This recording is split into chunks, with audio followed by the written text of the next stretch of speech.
예, 여러분 혹시 여러분의 가정에 가훈이 있으십니까? 가훈. 예, 제가 예전에 교구 사역을 할 때 가정 이렇게 신방을 해보면 별로 가훈을 걸어놓은 가정은 별로 없더라고요. 대신에 성구 액자가 많이 걸려 있었습니다.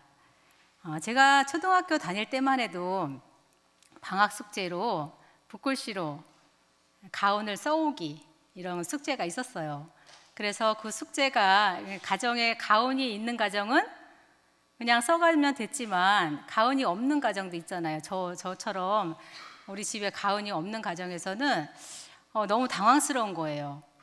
그래서 방학 숙제를 하기 위해서 가족들이 급조로 모여가지고 가훈이 뭔지를 그 자리에 정해서 숙제를 해가는 친구들도 있었고, 그것도 안 되는 저는 그냥 제가 혼자 알아서 그냥 붓글씨로 아무렇게나 써서 그렇게 냈던 기억이 있는데, 웃으시는 분 보니까 그런 분이 있으신 것 같아요.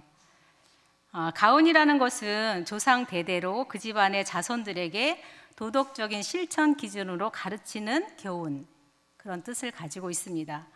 그래서 가훈을 보면 그 집안의 가장이 무엇을 가장 중요하게 여기는지를 우리가 알 수가 있죠. 건강을 중요하게 여기시는 분들은 건강과 관련된 가훈을 정하겠죠. 그리고 돈을 되게 중요하게 여기는 사람은 아마 돈과 관련된 가훈을 아마 만들 거예요. 그렇지만 또 화목을 되게 중요하게 여기는 분들은 화목과 관련된 그런 가훈을 가정의 가르침으로, 교훈으로 정하고 그대로 또 살려고 애쓸 것입니다. 제가 인터넷을 알아보니까요, 가훈으로 가장 많이 쓰는 고사성어가 가화만사성, 여러분 잘 아시죠? 가화만사성이라는 말은 여러분도 잘 아는 것처럼 가정이 화목하면 무엇이든지 잘 되어 나간다, 그런 뜻을 가지고 있습니다. 이런 통계를 보면서 저도 물론 동감을 하지만 많은 사람들이 가정의 화목을 되게 중요하게 여기고 있구나, 예나 지금이나 사람들이 가정의 화목을 가장 중요한 가치로 여기고 있구나, 이런 생각을 제가 하게 되었습니다. 이처럼 가정에는 가훈이 있고 또 학교에는 교훈이 있어요. 그리고 회사에는 사훈이 있습니다. 그러면 하나님의 집에는 가훈이 있을까요? 만약에 하나님의 집에 가훈이 있다면 가훈은 과연 무엇일까요? 시편 15편은 다윗의 시입니다. 다윗은 오늘 본문 1절을 통해서 이렇게 말씀하고 있습니다. 우리 같이 한번 읽어볼까요? 시작. 여호와여, 주의 장막에 머물 자 누구 오며 주의 성산에 사는 자 누구 오니이까. 다시 말하면 하나님의 집에 머물 자, 하나님의 집에 살 자가 누구냐고 묻고 있는 것입니다. 그러면서 2절부터 5절까지는 그 하나님의 집에서 살아가는 자들이 이렇게 살아야 한다 하고 말씀하고 있는 거예요. 만약에 한 가정의 가훈이 가화만사성인데, 그러면 그 가화만사성대로 그 가족들은 화목을 위해서 최선을 다해서 살아야 되겠죠. 가족끼리 서로 다투지 않고 또 미워하지 않고 사이좋게 지내야 되는 겁니다. 그래야 가훈이 의미가 있는 거죠. 가훈은 가화만사성인데 식구들끼리 만약 지지고 볶고 맨날 싸운다라면 그런 가훈이 아무 의미가 없겠죠. 가훈과는 전혀 상관없는 그런 삶을 산다라면은 그 이름뿐인 가훈인 거죠. 그냥 장식품에 불과합니다. 그래서 가훈이라는 것은 가족들이 구체적으로 실천하기 위해서 존재하는 것입니다. 그렇기 때문에 본문 2절에서 5절까지의 말씀, 이게 실천사항을 보면 하나님의 집에도 가훈이 있구나 하는 것을 우리가 짐작을 할 수가 있습니다. 그러면 우리 하나님의 집의 가훈이 무엇인지 지금부터 같이 한번 살펴볼까 합니다. 먼저 2절을 보면 이렇게 말씀하고 있어요. 정직하게 행하며 공의를 실천하며 그의 마음에 진실을 말하며. 이게 무슨 말씀이죠? 가훈은 장식품이 아니라는 거예요. 가훈은 구체적인 실천을 동반해야 한다는 것을 말씀하고 있는 겁니다. 말과 행동으로 실천하기 위해서 가훈이 있는 거고, 가르침대로 살기 위해서 가훈이 있다는 것을 말하고 있는 거예요. 구체적인 실천이 없는 가훈은 아무 소용이 없다고 지금 말하고 있는 것입니다. 그래서 가훈을 말하기 전에 실천에 대해서, 2절에서 실천에 대해서, 행동에 대해서 강조하고 있습니다. 그러면 이제 3절 이후의 말씀을 보면서 구체적으로 실천해야 될 것이 무엇인지, 하나님의 집의 그 가훈은 무엇인지 한번 우리 살펴볼까 합니다. 우리 3절을 한번 같이 읽어볼까요? 시작. 그의 혀로 남을 허물하지 아니하고 그의 이웃에게 악을 행하지 아니하며 그의 이웃을 비방하지 아니하며. 예, 여러분 3절을 읽으면서 어떤 생각이 드세요? 어떤 말씀과 연결돼서 떠오르시나요? 저는 10계명에서 9계명인 내 이웃에 대하여 거짓 증거하지 말라 하는 그런 말씀이 가장 먼저 떠올랐습니다. 그러니까 다윗은 시편 15편의 시를 통해서 이렇게 말씀하고 있는 거예요. 하나님의 집에 거할 자는 남의 허물을 들춰내면 안 된다. 이웃을 비방해서도 안 된다. 남의 허물을 들춰내고 다른 사람들을 비방하는 사람은 하나님의 집에 거할 자격이 없다. 하나님의 집에 거할 자가 아니다 라고 말씀하고 있는 겁니다. 3절의 중간을 보시면 그의 이웃에게 악을 행하지 아니하며 라는 말씀이 가운데 끼어 있습니다. 이 말씀은 물론 내 부모를 공경하라, 살인하지 말라, 간음하지 말라, 도둑질하지 말라, 내 이웃에 대하여 거짓 증거하지 말라, 내 이웃의 집을 탐내지 말라, 이렇게 5계명에서부터 10계명까지를 다 포함하고 있는 말씀이라고 우리가 생각할 수 있습니다. 그렇지만 앞뒤로 그의 이웃에게 악을 행하지 아니하며 그 앞뒤로 혀로 범죄하는 것에 대해서 말하면서 그 중심에 이웃에게 악을 행하지 말라고 기록한 것을 보면 악의 중심에 무엇이 놓여 있는지를 우리로 하여금 깨닫게 하기 위한 말씀이라는 것입니다. 그렇습니다, 여러분. 악의 중심에는 혀가 있습니다. 악의 시작도 말과 혀에서 시작되고 악의 끝도 말과 혀에서 끝이 납니다. 얼마나 말이 중요하고 혀가 중요하면 주의 장막에 머물 자 누구입니까? 주의 성산에 사는 자 누구입니까? 물으면서 가장 먼저 말과 혀로 짓는 범죄에 대해서 다루고 있겠습니까? 이것은 비단 시편 15편의 이야기만은 아닙니다. 성경의 많은 부분들이 혀의 문제, 또 입술의 문제에 대해서 다루고 있다는 것을 저와 여러분은 누구보다도 잘 알고 있습니다. 그 중에서 몇 가지만 제가 살펴볼까 하는데요. 잠언에서는 이렇게 말하고 있습니다. 잠언 10장 31절에는 의인의 입에서는 지혜가 나오지만 거짓말하는 혀는 잘릴 것이다. 잠언 21장 23절에는 입과 혀를 지킬 수 있는 사람은 역경 속에서도 자기의 목숨을 지킬 수 있다. 또 25장 23절에는 북풍이 비를 일으키듯 헐뜯는 혀는 얼굴에 분노를 일으킨다. 또 신약의 야고보서에서는 이렇게 말합니다. 야고보서 1장 26절에는 누가 스스로 경건하다고 생각하면서 혀를 제어하지 않고 자기 마음을 속이면 이 사람의 경건은 헛된 것입니다 라고 표준 세번역에서 말씀하고 있어요. 여러분, 하나님께서 우리의 입술을 만드신 것은 이웃을 비방하라고, 남을 헐뜯으라고 만든 것이 아닙니다. 우리가 육신을 입고 있기 때문에 다른 사람의 허물을 보고 이런저런 생각을 할 수는 있어요. 그렇지만 그 생각조차 나의 주관적인 판단이라는 것을 여러분이 기억하시기 바랍니다. 중요한 것은 다른 사람의 이런저런 모습을 보면서 부정적인 생각이 이렇게 들어왔더라도 그 생각을 입술로 내뱉어서는 않아야 됩니다. 여러분, 우리 속에서 토해낸 음식물을 다시 주워 담을 수 있을까요? 절대 그럴 수는 없습니다. 입술로 내뱉은 말도 마찬가지예요. 한번 내뱉은 말은 다시는 주워 담을 수가 없습니다. 뒤늦게 후회해도 다시 돌이킬 수가 없습니다. 사실 이렇게 설교하고 있는 저도 이 문제에 대해서는 정말 자랑스럽지 못합니다. 저 자신과 또 여러분, 또 하나님 앞에서 떳떳하지 못한 게 사실입니다. 저도 입술로 남의 허물을 이야기하고 비방하는 짓을 많이 했거든요. 결코 제가 입술로 범죄하지 않기 때문에 이런 말씀을 드리는 게 아닙니다. 그렇지만 요즘 제가 이제 성령님을 의지하면서 기도하는 것이 있는데요. 아니, 저보다도 오히려 성령님께서 더 원하시는 기도인 것 같아요. 계속해서 끊임없이 그런 기도를 하게 하는 거 보니까 성령님이 이 기도를 참 많이 원하시는구나 이런 생각을 하게 됩니다. 그게 뭐냐면 남의 눈에 있는 티를 보고 이러쿵 저러쿵 하는 자가 아니라 내 눈에 있는 들보를 처리하기 위해서 하나님 앞에 나아가 씨름하는 자가 되게 해달라고 이렇게 기도도 하고, 또 이제는 더 이상 다른 사람의 그 허물이나 부족함 때문에 나 스스로 판단하고 정죄하면서 내 마음의 성전을 더럽히지 않게 해달라고 그런 기도를 제가 이제 하고 있습니다. 그런데 이런 기도를 하면서 큰 변화는 아니지만 조금씩 조금 달라지고 있는 그런 느낌이 듭니다. 간혹 다른 사람들의 그 모습을 보면서 부정적인 생각들이 여전히 올라오고 있거든요. 근데 그럴 때 예전에는 입술을 제어하지 않고 그대로 내뱉었다면 지금은 마음속으로 그렇게 생각하죠. 내가 지금 다른 사람의 티에 집중하고 있구나. 내 안에는 더 큰 들보가 있는데 다른 사람의 작은 티 때문에 이러쿵 저러쿵 판단하면서 또 내 마음의 성전을 내가 더럽히고 있구나. 이렇게 인식이 되는 거예요. 인식이 되니까 또 비방하고 싶고 허물을 말하고 싶은 그 유혹에서 벗어나게 되면서 하나님 앞에 회개가 됩니다.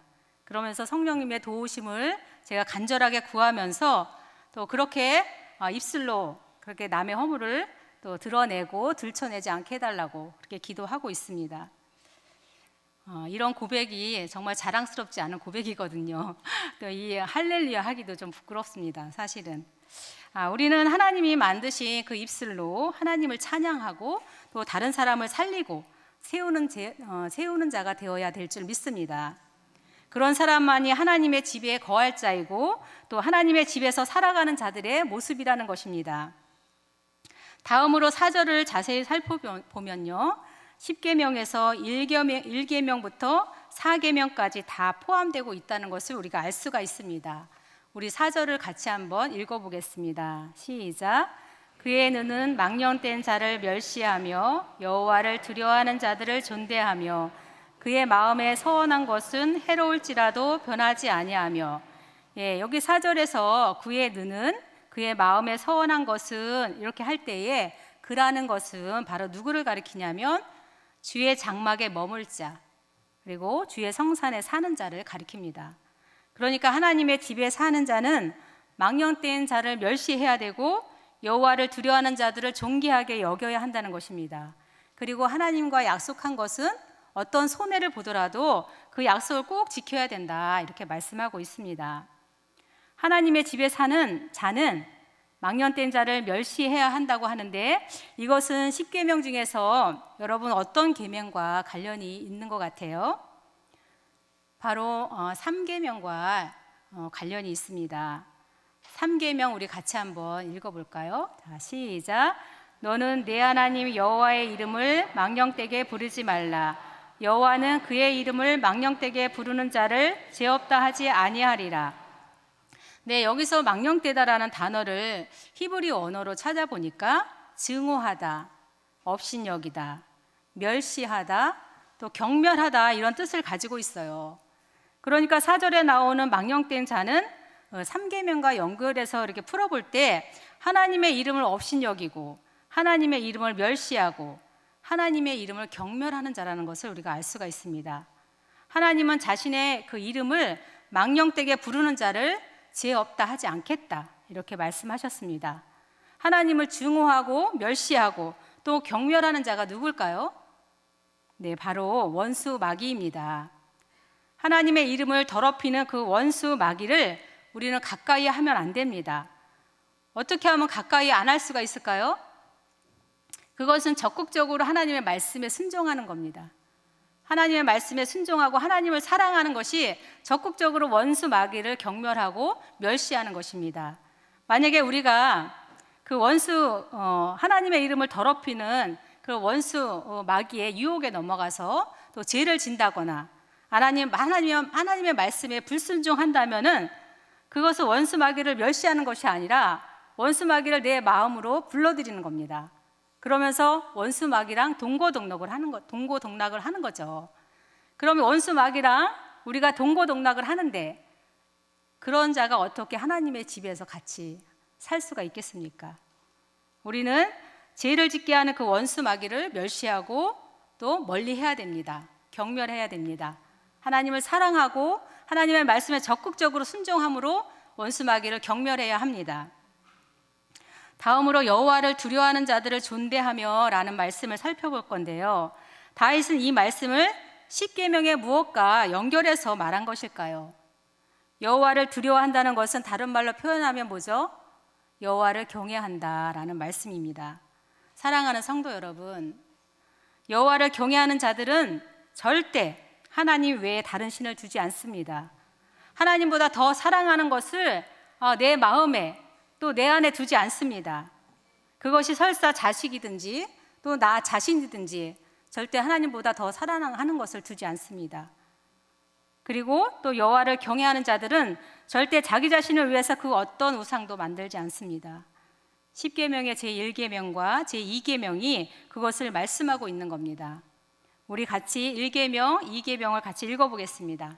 시작. 너는 나 외에는 다른 신들을 내게 두지 말라. 너를 위하여 새긴 우상을 만들지 말고 또 위로 하늘에 있는 것이나 아래로 땅에 있는 것이나 땅 아래 물속에 있는 것에 어떤 형상도 만들지 말며 그것들에게 절하지 말며 그것들을 섬기지 말라. 아멘. 주의 장막에 거하는 자는 먼저 하나님을 경외해야 되는 줄 믿습니다. 그리고 하나님을 경외하는 자들을 소중하게 여기고 또 존경해야 되는 줄 믿습니다. 우리 옆에 있는 분들에게 인사 좀 하겠습니다. 하나님을 경외하는 당신은 소중합니다. 하나님을 경외하는 당신은 소중합니다. 한 번 더 인사할게요. 네, 하나님을 경외하는 당신을 존경합니다. 하나님을 경외하는 당신을 존경합니다. 네, 우리 서로 존경하고 또 존귀하게 여기는 우리 안산 강림교회 되기를 축복합니다. 4절에서 또 살펴봐야 할 거 있는데요. 그의 마음에 서원한 것은 해로울지라도 변하지 아니하며 라는 말씀이에요. 서원이라는 것은 맹세하다, 서약하다라는 뜻을 가지고 있는데요. 영어 단어를 찾아보니까 그 안에 약속이라는 말도 같이 해석해 놓았더라고요. 그러니까 앞서도 제가 말씀드렸지만 하나님과 약속한 것은 어떤 손해가 있더라도 꼭 지켜야 된다는 거죠. 그런데 여러분, 우리가 하나님과의 약속을 지켜야 한다고 말하기 이전에 손해를 보시면서 우리와의 약속을 신실하게 지키신 분이 계시다는 것을 우리가 먼저 알아야 됩니다. 하나님은 창세기서부터 끊임없이 우리의 구원자 되시는 예수 그리스도를 보내주신다고 약속을 하셨습니다. 그리고 그 약속은 예수님의 십자가 죽음과 부활을 통하여서 이루어졌습니다. 여러분, 아들이 죽어야 하는 그 손해를 감수하고 그것보다 더 큰 손해가 있을까요? 자기 아들을 죽이는 것만큼 더 큰 손해가 있을까요? 예수님은 우리를 구원하시기 위한 그 하나님의 약속 때문에 사람들로부터 버림을 받았습니다. 듣지 않아도 되는 욕을 먹어야 됐고 또 맞지 않아도 되는 그런 매를 맞으면서 또 손과 발에는 못이 박히는 고통까지, 그 옆구리에는 창에 찔리는 고통까지 감수했습니다. 하나님은 우리로서는 감당할 수 없는 그 모든 손해를 감수하시면서까지 우리와의 구원 약속을 신실하게 지키시는 하나님이십니다. 그렇다면 오늘 시편에서 말하는 주의 집에 사는 자들이 자신에게 손해가 되더라도 변치 않고 지켜야 할 그 약속이 있다면 그 약속이 무엇일까요? 사람마다 개인적인 약속이 있고 또 하나님께 소원한 것이 다 다를 거예요. 그렇지만 무엇보다도 중요하게 여기고 지켜야 될 약속은 하나님께서 지키라고 말씀하신 것을 지키는 것입니다. 10계명을 보면 4계명에서 하나님이 이렇게 말씀하고 계십니다. 우리 4계명 같이 읽어보겠습니다. 시작. 안식일을 기억하여 거룩하게 지키라. 이스라엘 백성들이 가장 중요하게 지켜야 될 약속은 바로 안식일을 기억하여 거룩하게 지키는 것입니다. 그 밖에도 유월절이나 여러 가지 절기들이 있었겠죠. 이것은 어떤 손해가 나더라도 꼭 지켜야 되는 하나님과의 약속입니다. 우리도 마찬가지입니다, 여러분. 개인적인 서원도 지켜야 하지만 무엇보다도 하나님께서 가장 바라시고 원하시는 그 약속을 꼭 지켜드려야 된다는 것입니다. 하나님께서 가장 바라시고 원하시는 그 약속이 무엇일까요? 저와 여러분에게 어떤 손해가 오더라도 꼭 지켜야 할 가장 중요한 약속이 무엇이 있을까요? 네, 여러분, 그것은 바로 주일입니다. 주일을 온전히 지키는 겁니다. 주일은 어떤 일이 있어도 교회에 나와서 하나님께 예배해야 합니다. 그것이 하나님의 집에 사는 자들이 꼭 지켜야 될 약속입니다. 기독교 국가라는 그런 미국이나 유럽에 가서 여러분들이 주일 성수 지켜야 된다, 온전히 지켜야 된다, 혹시라도 여러분 그렇게 말하면 아마 그 사람을 조금 이상하게 보지 않을까 그렇게 생각을 해요. 그런데 요즘은 그것이 비단 다른 나라만의 문제가 아니라는 거예요. 한국교회 성도들도 주일 성수라는 개념이 점점점 흐려지고 있습니다. 직업이 다양하다 보니까 주일에 일을 하는 직장들이 많이 늘어나면서 주일을 못 지키는 우리 성도들이 점점점 늘어나고 있는 것 같아요.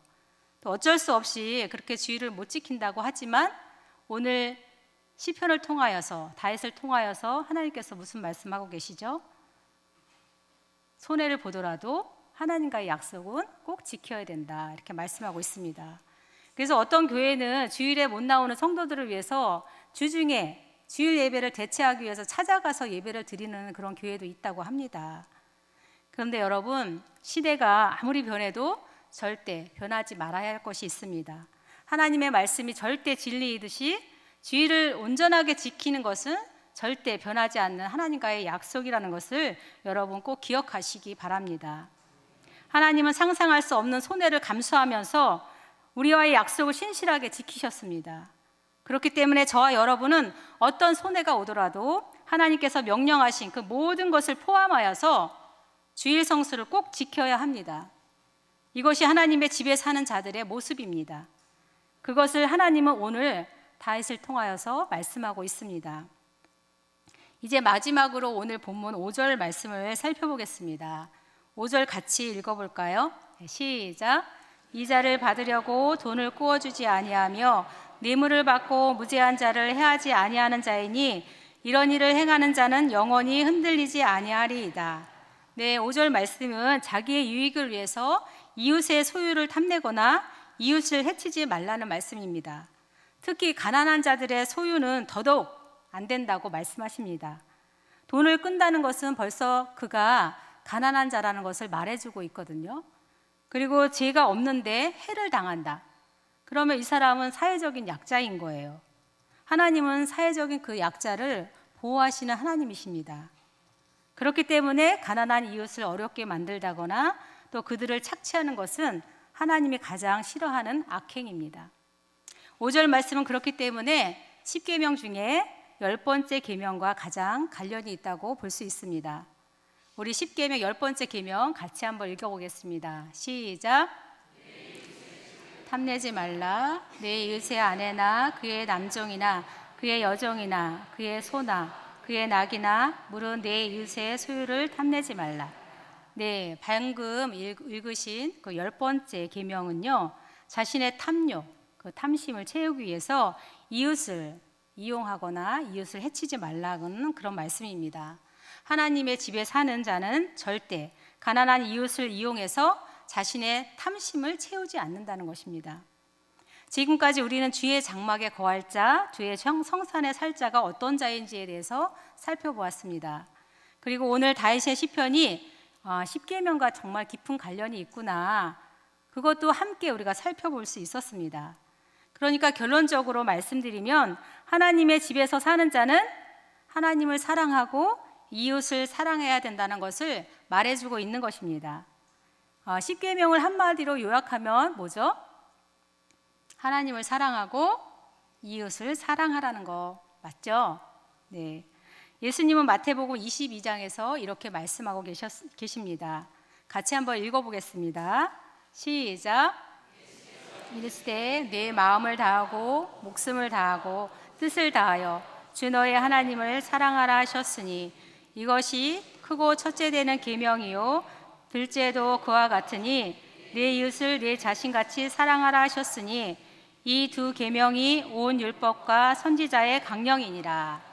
네, 구약에서 하나님이 말씀하신 그 10계명과 또 신약에서 예수님이 말씀하신 계명은 동일하게 하나님을 사랑하고 이웃을 사랑하라고 말씀하신 것입니다.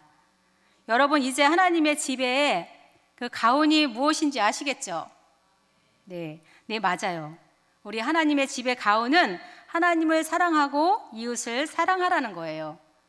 이 가훈을 지키는 자는 가훈을 지키는 자가 하나님의 장막에 머물 자이고 또 하나님의 집에, 하나님의 성산에, 주의 성산에 거할 자라고 말하고 있는 겁니다. 우리가 하나님을 사랑하고 이웃을 사랑하라는 그 가훈을 지킬 때 저와 여러분은 하나님의 집에 거하고 있는 상태라는 겁니다. 저와 여러분 모두가 하나님의 집에 사는 자가 되시기를 주의 이름으로 축복합니다. 그런데 여러분, 하나님의 자녀라고 하고 나는 하나님의 자녀라고 하면서 또 하나님의 집에 산다고 말하면서 하나님이 정해놓으신 그 가훈을 지키지 않으면 어떻게 될까요? 그것은 바로 집을 나간 가출 상태입니다. 누가복음 15장을 가면요, 집을 나갔다 돌아온 둘째 아들에 대한 비유 이야기가 나옵니다. 그 집에는 아버지와 아들 둘이 있었어요. 그리고 종들도 있었고 또 가축들도 있었습니다. 그런데 둘째 아들이 자기에게 돌아오는 그 상속할 재산을 달라고 하고 가출을 합니다. 몰래 집을 나간 것이 아니라 허락받은 가출인 거죠. 그런데 왜 둘째 아들이 아버지의 집을 놔두고 가출을 했을까요? 그것은 아버지의 말씀대로 또 아버지의 뜻대로 살고 싶은 마음이 없어서입니다. 아버지의 말씀이 다 잔소리로 들리는 겁니다. 아버지의 말씀이 다 자기를 구속한다고 생각하는 거예요. 이제 자기도 컸다고 아버지 없이 얼마든지 스스로 살 수 있다고 생각하는 겁니다. 그런 아들을 어떻게 붙잡을 수 있겠어요? 허락하지 않으면 담장을 넘어서라도 가출할 기세인데 어떻게 그 아들을 붙잡아둘 수 있었겠습니까? 어차피 집에 있어도 영혼은 가출한 상태인데 오히려 집을 나가도록 허락하는 편이 아버지의 편에서는 오히려 더 희망적일 수 있겠다 싶어서 허락하셨을지도 모르겠습니다. 아버지는 그 한 가닥의 희망을 붙잡고 아들의 가출을 허락합니다. 그런데 아버지의 집을 나간 지 또 얼마 되지 않아서 자기의 생각이 얼마나 오만하고 또 자만한 생각이었는지를 깨닫게 됩니다. 한 번도 배고파 본 적 없는 그 둘째 아들, 바깥 세상에 나가서 배를 골아보니까 아버지가 얼마나 소중한 존재인지 또 아버지의 말씀대로 살아가는 것이 얼마나 축복이고 아버지의 집에서 살고 있다는 것이 얼마나 감사한 일인지 그때서야 비로소 깨닫게 된 것입니다. 이제 그는 아버지의 집에 돌아올 생각을 합니다. 그러면서 이런 고백을 해요. 누가복음 15장 7절에 보면 둘째 아들이 이제 그 종들, 아버지의 집에 있는 종들을 부러워하는 신세가 되었는데 그 고백을 보면요, 아버지의 집에도 종들이 양식이 풍족하다 이렇게 말하고 있거든요. 아버지가 얼마나 부자였으면 그 종들도 양식이 풍족하다고 말할까요? 그제서야 이제 이 아들은 집으로 돌아올 결심을 합니다. 둘째 아들이 돌아오면서 마음속으로 이런 고백을 합니다. 우리 누가복음 15장 18절 19절에서 이렇게 말씀하고 있어요. 내가 일어나 아버지께 가서 이르기를 아버지, 내가 하늘과 아버지께 죄를 지었사오니 지금부터는 아버지의 아들이라 일컬음을 감당하지 못하겠나이다. 나를 품꾼의 하나로 보소서 하리라 하고 이제 집으로 돌아왔어요. 기다리시는 그 아버지의 품에 안기면서 아들이 다시 한번 고백을 합니다. 아버지, 내가 하늘과 아버지께 죄를 지었사오니 지금부터는 아버지의 아들이라 일컬음을 감당하지 못하겠나이다. 둘째 아들은 하늘과 아버지께 죄를 지었다고 고백을 합니다. 그가 지은 죄가 무엇이었을까요? 그것은 바로 아버지의 말씀대로 살지 않은 것입니다. 아버지의 말씀에 순종하지 않고 자기 멋대로 살아간 것이 죄라고 고백하고 있습니다. 그렇기 때문에 아버지의 아들이 될 자격이 없다고 말한 것입니다. 아버지의 아들이 될 자격이 없다고 하는 말은 다시 말하면 어떤 말이에요? 오늘 시편의 근거에서 연결해서 얘기하면 아버지의 아들이 잘 될 자격이 없다면 아버지의 집에 살 자격도 없는 것입니다. 지금 둘째 아들이 그 얘기를 하고 있는 거죠. 아버지와 함께 살고 있던 첫째 아들은 예외일까요? 첫째 아들도 둘째 아들과 똑같습니다. 몸은 아버지와 같은 공간에 있지만 마음으로는 아버지와 다른 생각을 품고 있습니다. 가장 사랑해야 할 가장 가까운 이웃인 그 동생을 사랑하는 마음이 없었기 때문에 그의 영혼도 이미 가출 상태인 것입니다. 여러분, 하나님의 집은 누구의 집입니까? 하나님의 집입니다. 그리고 동시에 하나님의 자녀인 저와 여러분의 집인 줄 믿습니다. 그런데 우리가 하나님을 사랑하고 또 이웃을 사랑하는 우리 집의 그 가훈을 지키지 않는다면 어떻게 되겠습니까? 우리도 둘째 아들과 똑같은 갖출 상태인 것입니다. 첫째 아들처럼 형식적으로는 교회에 앉아 있고 또 예배를 드리고 있지만 그 영혼은 이미 아버지의 집을 떠나 있는 갖출 상태라는 것입니다. 사랑하는 여러분, 우리는 언제든지 그 하나님의 집, 우리의 집으로 돌아올 수가 있습니다. 둘째 아들이 죄를 깨닫고 아버지의 집으로 돌아온 것처럼 언제든지 돌아올 수 있다는 겁니다. 그러나 하나님의 집이 항상 열려 있지는 않습니다. 언젠가는 그 하나님의 집의 그 문도 닫힐 날이 반드시 올 것입니다. 그때는 우리가 깨달아도 소용없고 또 후회해도 소용이 없습니다. 아무리 문을 두드려도 그때는 열리지 않을 것입니다. 마치 기름을 준비하지 못한 그 5 처녀처럼 울며 소리쳐도 소용이 없다는 것입니다. 요한복음 15장 6절에서 7절에는 이렇게 말씀하고 있습니다. 우리 같이 한번 읽어보겠습니다. 시작. 거하지 아니하면 가지처럼 밖에 버려져 마르나니 사람들이 그것을 모아다가 불에 던져 사르느니라. 너희가 내 안에 거하고 내 말이 너희 안에 거하면 무엇이든지 원하는 대로 구하라. 그리하면 이루리라. 하나님은 우리에게 간절히 바라십니다. 내 안에 거하라고, 내 말이 너희 안에 거하게 하라고 이렇게 간절하게 원하십니다. 내 안에 거하라는 말씀이 어떤 말씀입니까? 그것은 하나님의 집에 거하고 하나님의 집에 살라는 말씀입니다. 하나님의 집에서 하나님의 말씀대로 순종하며 살라는 말씀입니다. 이제 저와 여러분은 더 이상 마귀의 집에서 죄의 종로로 타던 사람이 아닙니다. 우리의 옛사람은 이미 십자가에 못 박혀 죽었습니다. 그리고 예수 그리스도로 말미암아 하나님의 자녀로 다시 태어났습니다. 그러므로 우리는 하나님 아버지의 뜻대로 살아야 합니다. 갈라디아서 2장 20절 말씀을 이렇게 말씀하고 있습니다. 우리 다 같이 한번 큰 목소리로 읽겠습니다. 시작. 십자가에 못 박혔나니 그런즉 이제는 내가 사는 것이 아니요 오직 내 안에 그리스도께서 사시는 것이라. 이제 내가 육체 가운데 사는 것은 나를 사랑하사 나를 위하여 자기 자신을 버리신 하나님의 아들을 믿는 믿음 안에서 사는 것이라. 네, 사랑하는 성도 여러분, 누가 주의 장막에 거할 자입니까? 누가 주의 성산에 사는 자입니까? 바로 하나님의 자녀, 저와 여러분인 줄 믿습니다. 그렇기 때문에 우리는 하나님의 그 가르침대로 우리 집의 가운이에요. 우리 집의 가운데로 하나님을 사랑하고 이웃을 사랑하는 자녀가 되어야 될 줄 믿습니다. 예, 하나님은 어떻게 사랑하라고 다윗이 시편을 통해서 말씀한 거죠? 요약하면 하나님 외에는 다른 신을 두지 말라는 거예요. 하나님보다 더 사랑하는 것을 두지 말라는 거예요. 그리고 하나님의 이름을 경멸하고 증오하는 그 원수 마귀를 우리가 경멸하라는 거예요.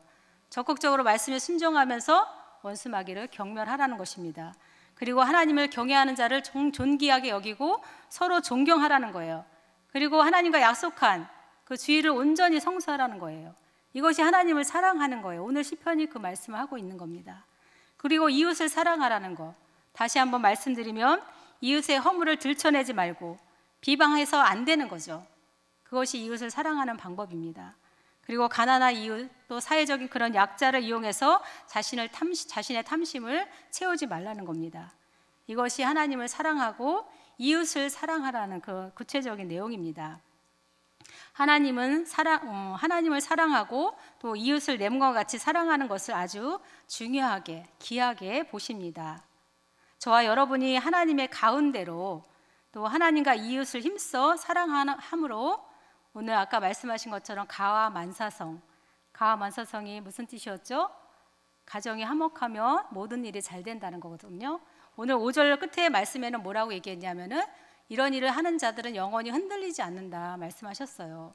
그러니까 하나님을 사랑하고 이웃을 사랑하는 자들은 영원히 흔들리지 않는다. 이렇게 오늘 시편에서 약속하고 있습니다. 여러분 하나님의 집에서 하나님과 영원히 화목한 관계를 잘 이루셔서 여러분의 삶이 참으로 복된 삶이 되기를 주의 이름으로 축복합니다.